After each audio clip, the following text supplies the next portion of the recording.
Maharashtra bulletin, आपला महाराष्ट्र, आपली बातमी।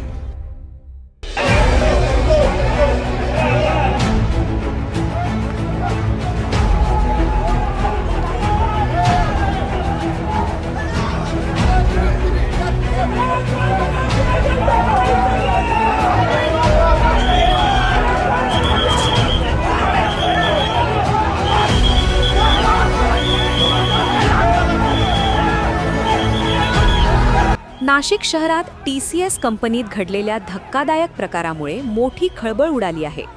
लव्ह जिहादच्या माध्यमातून हिंदू तरुणींना जाळ्यात ओढून त्यांच्यावर लैंगिक अत्याचार केल्याचा आरोप मुस्लिम तरुणांवर करण्यात आला असून या प्रकरणी पोलिसांनी संबंधित तरुणांना अटक केली आहे। या प्रकरणी आज भाजा युमोज पदाधिकारी आणि कार्यकर्त्यांनी कंपनीत घुसून राडा करत कारवाईची मागणी केली। शहरातील TCS कंपनीत काम करणाऱ्या काही मुस्लिम तरुणांनी हिंदू तरुणींशी मैत्री करून त्यांना प्रेमाच्या जाळ्यात अडकवले।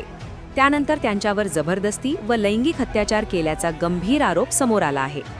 पीडित तरुणींनी दिलेल्या तक्रारीनंतर पोलिसांनी तत्काळ गुन्हा दाखल करून संबंधित आरोपींना अटक केली। या घटनेमुळे शहरात संतापाची लाट उसळली आहे। या प्रकरणी HR विभागाच्या व्यवस्थापकाला अटक करण्यात आली असून तिने तरुणीच्या तक्रारीकडे दुर्लक्ष केल्याचा आरोप केला जात आहे। या प्रकरणाचा निषेध करण्यासाठी आज भाजा युमोचे कार्यकर्ते आक्रमक झाले। मोठ्या संख्येने कार्यकर्ते संबंधित कंपनीत घुसले आणि जोरदार घोषणाबाजी करत निषेध नोंदवला। अशा प्रकारांना थारा देणाऱ्या कंपन्यांवर कठोर कारवाई करा अशी मागणी त्यांनी केली।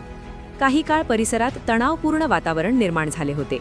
या घटनेनंतर पोलिसांनी परिसरात बंदोबस्त वाढवला असून पुढील तपास सुरू आहे।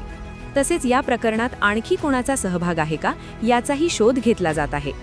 पोलीस उपायुक्त मोनिका राऊत यांनीही घटनास्थळी भेट दिली। या घटनेमुळे नाशिकमध्ये सुरक्षेचा आणि महिलांच्या सुरक्षिततेचा प्रश्न पुन्हा ऐरणीवर आला असून दोषींवर कठोर कारवाई करण्याची मागणी नागरिकांकडून होत आहे। महाराष्ट्र बुलेटिनसाठी सयाजी पवार, नाशिक।